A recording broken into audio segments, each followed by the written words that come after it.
Welcome to the Produce on Purpose podcast, where we explore experiencing life being the real you. I'm your host, Randy Adkins Jr., author, teacher, speaker, preacher, and lifelong learner. This episode is a special episode for me because we have a special interviewee. It's my son, Dyran Adkins. Hey, Dyran, welcome to the show. Hey Dad, thanks for the introduction. I'm happy to be here. It's one thing to listen, but it's one thing to be on the show. So happy to be here. So fun to have you on the show. I think we're going to really dive deep. Today, we're going to dive deep into Dyran's college journey, and we're going to talk about how he's been sowing seeds of purpose in various aspects of his life. First, we're going to start off with a dad joke. Hey, Dyran, why was the baby jalapeno shivering? Dad, I'm not sure. He was a little chilly. Share this joke with someone this week, as producers, laughter nourishes our creativity, expresses joy, and unlocks innovation in our soul.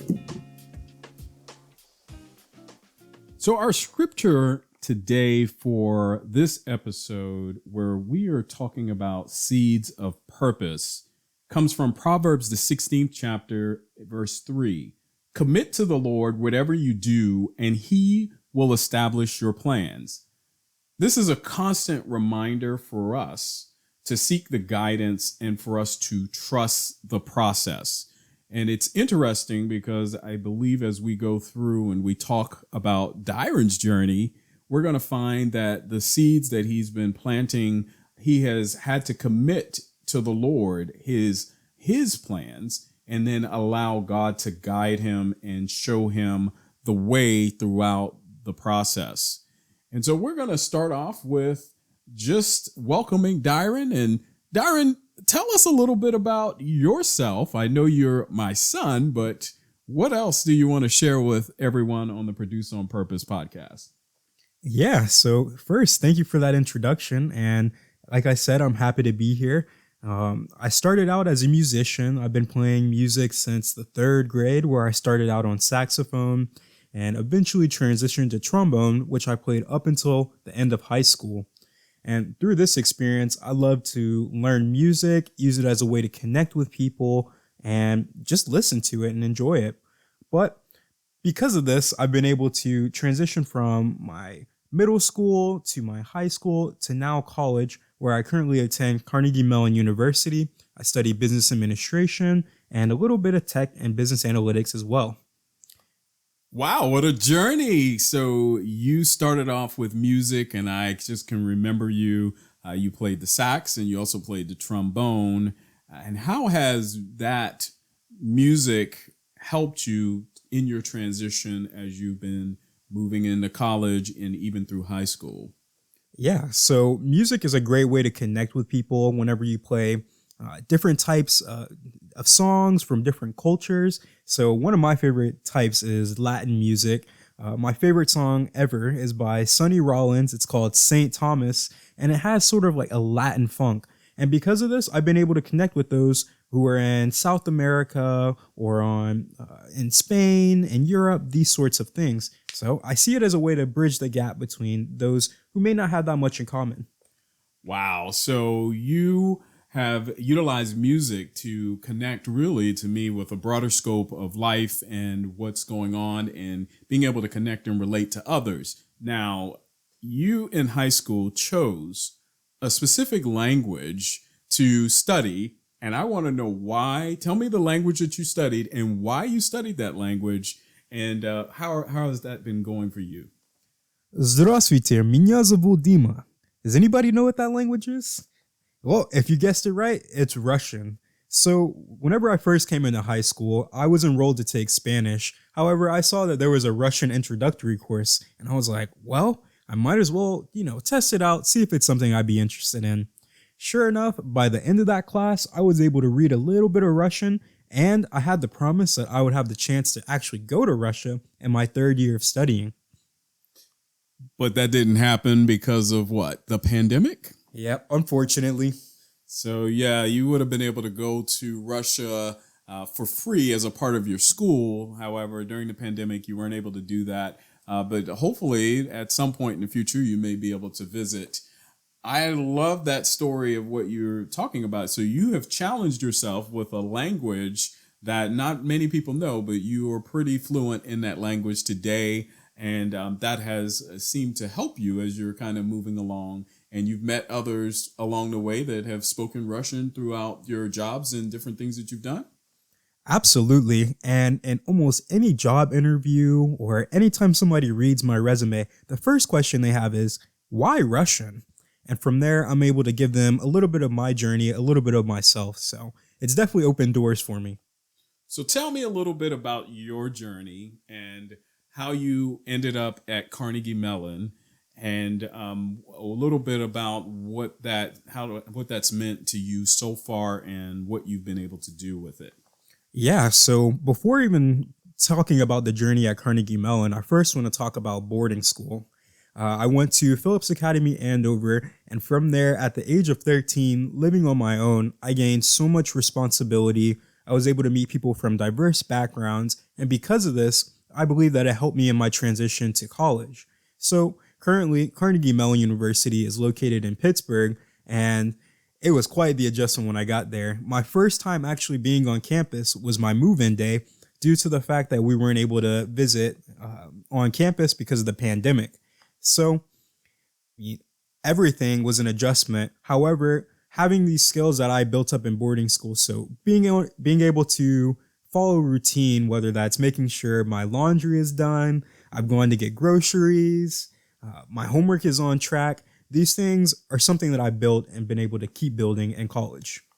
Yeah, I really enjoy seeing you being able to really take that on. And so that is interesting that you were able to have that schedule from high school and now it has flowed into your college life.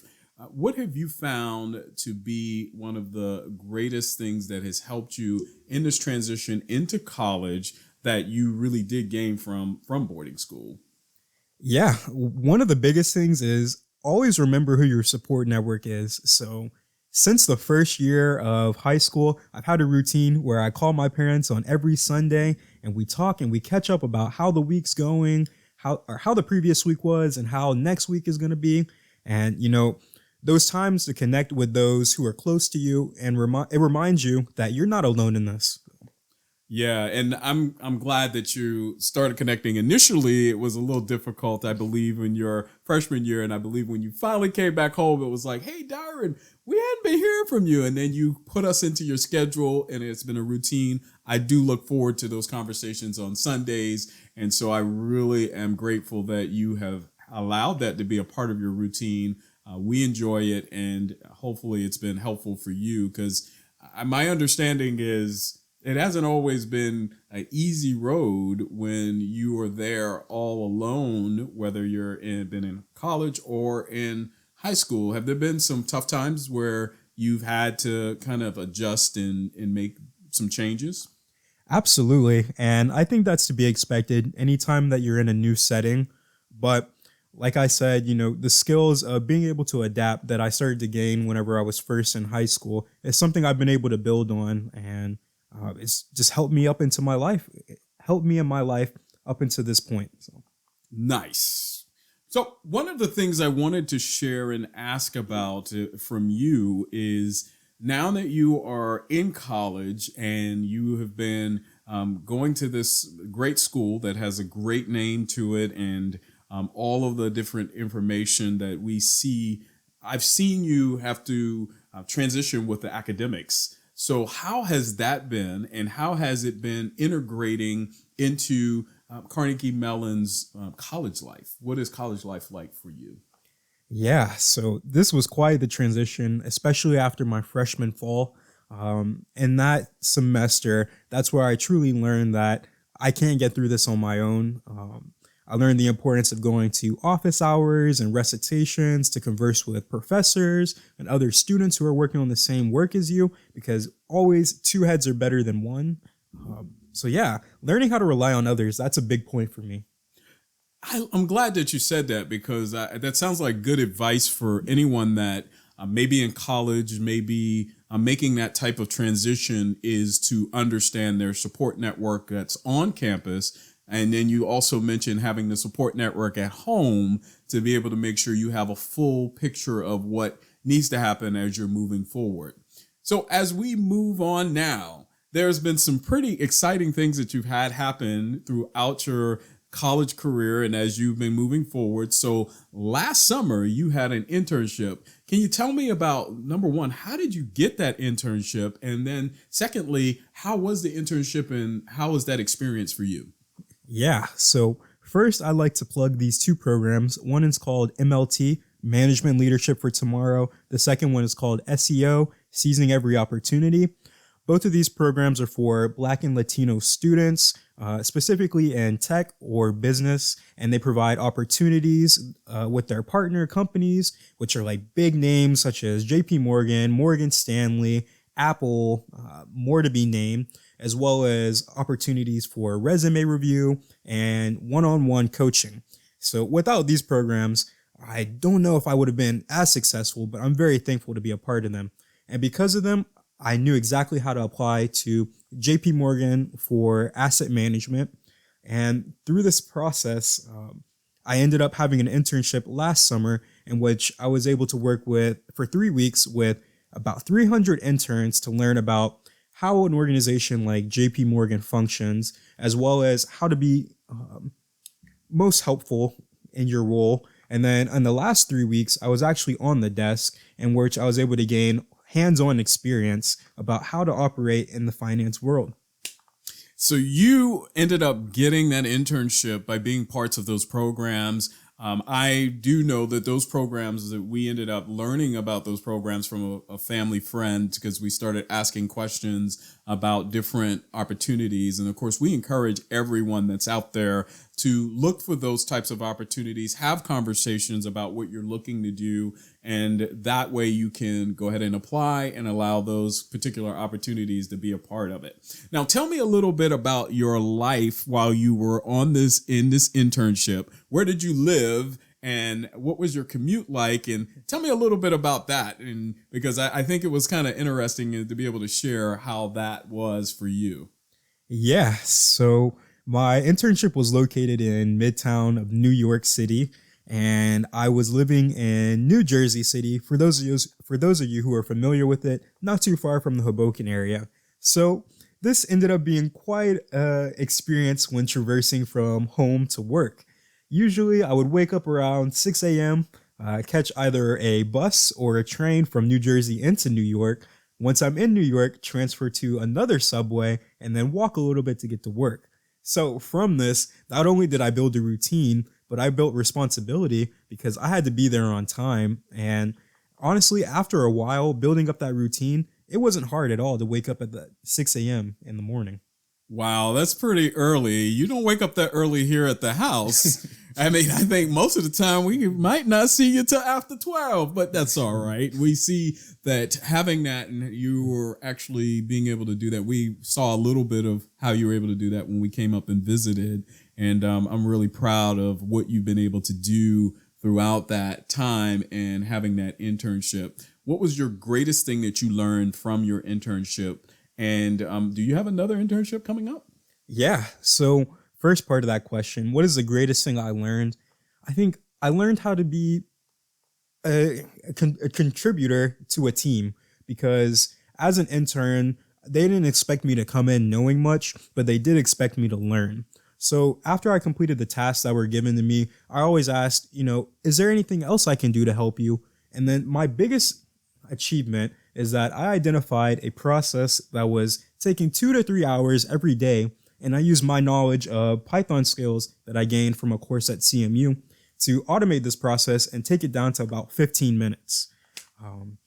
And this, I think that led to my return offer for next summer of 2024, in which I'll be a hedge fund summer analyst at JP Morgan Chase. Awesome, man. I am so proud of you that you were able to do that. And I know a lot of what you had to overcome to even be in that space and be able to do that for your internship. So we're going to shift it a little bit and excited about the internships. But now I know that you are really involved in some of the clubs that are on your campus. And can you share a little bit about that and how did you get involved with those clubs and what are the benefits of you being a part of those clubs? What roles also do you play in those clubs?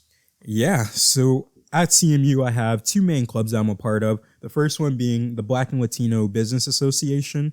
As a freshman, I started out in my first semester as freshman representative, and my main role was to bridge the gap between the BLBA executive board and the first class students. In this role, I did a lot of polling other students to figure out what they would be interested in to increase engagement. And over the years, I've continued to progress in this organization. So during my sophomore year, I was treasurer. I oversaw all the financials as it related to our events and our club planning.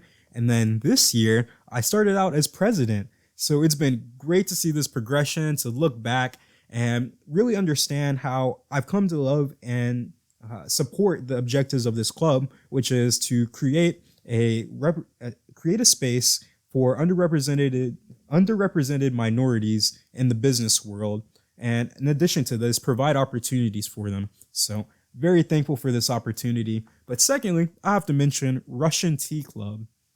Every Thursday, I gather with Russian speakers of all levels to drink tea and practice speaking Russian. And, it gets me out of my comfort zone because sometimes being around native speakers can make you a little bit nervous or embarrassed. But I'm glad that I'm continuing to work on these skills. I love it because having that type of maintenance, sounds like with your Russian Tea Club, is something that allows you to continue to have your skills in Russian. Like me, weekly I meet with Toastmasters International in a club that we have every Monday morning. I wake up and that keeps me with my leadership and my communication skills. And I love what you said about the BLBA and what you're doing there as the president now. Now, what are some of the benefits by being a part of something like the BLBA and being the president now? Yeah, so the major benefit is being able to share what I've learned up until this point with those who are coming behind me, because I believe that in order for me to one thing I recognize is that for me to be in the position that I'm in, I couldn't have been there without those who helped me. So it only makes sense that I would help those coming too. And because of that, whenever someone comes to me and shares, oh, I just secured an internship for next summer, the joy that I feel is incomparable. So, yeah. That's awesome. So you've been able to help others by sharing information about internships. And also, my understanding is that as the president, you have been reaching out to make partnerships with all of these different companies that they would support and sponsor some of the programs that you guys are putting on. Yeah, so this year we actually got our first corporate sponsor, which was a pretty big deal because before we could even do this, we had to go through some other processes to make sure that our sponsorship package was verified by the university standards. But because of this, we now have the process in place. So when students come next year and the years after, there already be a process for them to continue gaining this corporate funding. Nice. So you are doing multiple things, and it sounds like that you are now moving in, so you're in your junior year of college. And my question now comes down to, as you're moving forward, what do you see happening in the next couple of years and even moving forward beyond that? And what are you excited about it? Yeah, that's a great question. So reflecting on my college experience up until now, I'd say it's really helped me realize two things. One, I really love working with people. And two, I love to solve problems. So going forward, I want to find a way to combine both of these aspects in a career or whatever I end up doing. And right now I'm leaning towards wealth management, whether that's helping people with their investment, tax, risk, or legal aspects of their life. That's what I'm leaning towards right now. Nice. Well, I know whatever you end up doing, it'll be great. And as I have shared with you, just go out and try different things, no matter what it is. Nothing's ever final. That if you would go out and you try, and if it's something that you really like, you keep doing more of that. If it's something that you don't like, you just say, hey, I don't want to do any more of that. I'm going to shift and change. You have the ability to do that. I am so proud of all the things that you have accomplished so far. And man, I'm so excited that you came on my podcast to say producing on purpose. Look at Dyran putting these seeds down for purpose in your own life. Now, share with me, are you doing anything with your faith while you are in school? Because I know as we've always had that as a part and a foundation of what we do, but many times you go away, you go to college and you just kind of do whatever you want. But share with me anything that you're doing there. Yeah, so we've been exploring a couple of different churches up in the Pittsburgh area. The first one we went to, we really enjoyed it. And when I say we, I mean me and my lovely girlfriend, Chiamaka. So the first one we went to was about 45 minutes away by bus, and it was a great service. We loved it, just a little bit too far away from us. So recently, about 3 weeks to a month ago, we found this new church, maybe about 10-15 minutes away by bus, which we started going to. And not only do we like it because, one, the music is great, they have great musicians, but there's a young population of other students, of other people that look like us, students, as well as like an older population as well, that there's people to learn from. And not only that, great messages and guest speakers all the time. So you've been keeping up with your faith even when you're away. I am so proud of you, and I'm so grateful to have you as my son, and I'm glad you're home and that you're able to come in and do this podcast with me. And so Seeds of Purpose, you have been planting those throughout the way as you've been in college, and now you're moving forward, and sounds like you're making relationships throughout the time, whether it's in clubs, whether it's socially, or whatever you're doing. I am just very, very proud. I know Mom is proud as well. And so we're excited to see where God is going to continue to take you. And this has been so fun. Have you had fun with this? Oh man, this has been awesome. It's always fun to talk about yourself, but I really enjoy being on your podcast. So yeah, I'm excited to see where this goes. Yeah. Is there anything else that you want to share with anybody that's listening to this podcast that you want to be able to, any last words? Produce on purpose. Well, it has been fantastic to be able to have Dyran on the show today and for him to share how he has grown, his life journey, what has gotten him to where he's at in college today.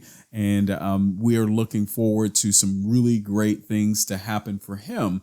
And Dyran's been really focused on being who he is. I enjoy seeing and watching him grow and be who he is throughout the process. And he is leading in all of these different areas of his life.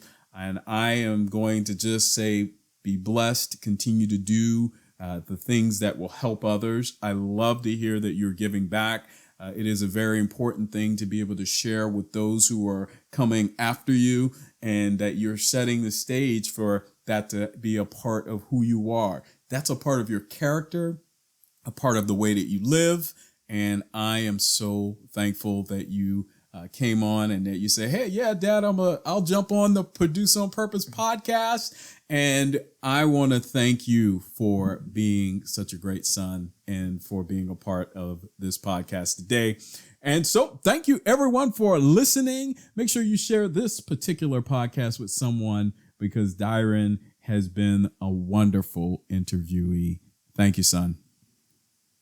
As we bring this life-changing episode to a close, I want to extend my heartfelt gratitude to you, our cherished listeners. Your presence and your engagement enrich our podcast journey, and I am truly honored to be a part of your growth and transformation. To ensure that you never miss an episode filled with insights and inspiration, hit that subscribe button on your favorite podcast platform that you're listening on right now. If you found today's interview of value and this discussion, I kindly ask that you take a moment and leave a review. I invite you to share this episode with your friends and family. Let's create a ripple effect of healing and empowerment together. Your words have the power to shape the future content of our podcast. I thrive on your input, so if you have thoughts, to share and want to dive deeper into some of these transformative topics, visit randyadkinsjr.com and leave me your valuable feedback. Today, go get your audiobook and book, Produce on Purpose, Experience Life Being the Real You, by going to randyadkinsjr.com. There, you'll also find information about this podcast, events, the book, and all types of videos, whether they're sermons and information for you. Until next time, remember that every step that you take towards being the real you is a step towards unlocking your boundless potential. Stay tuned, stay inspired, and above all, today be the real you and produce on purpose.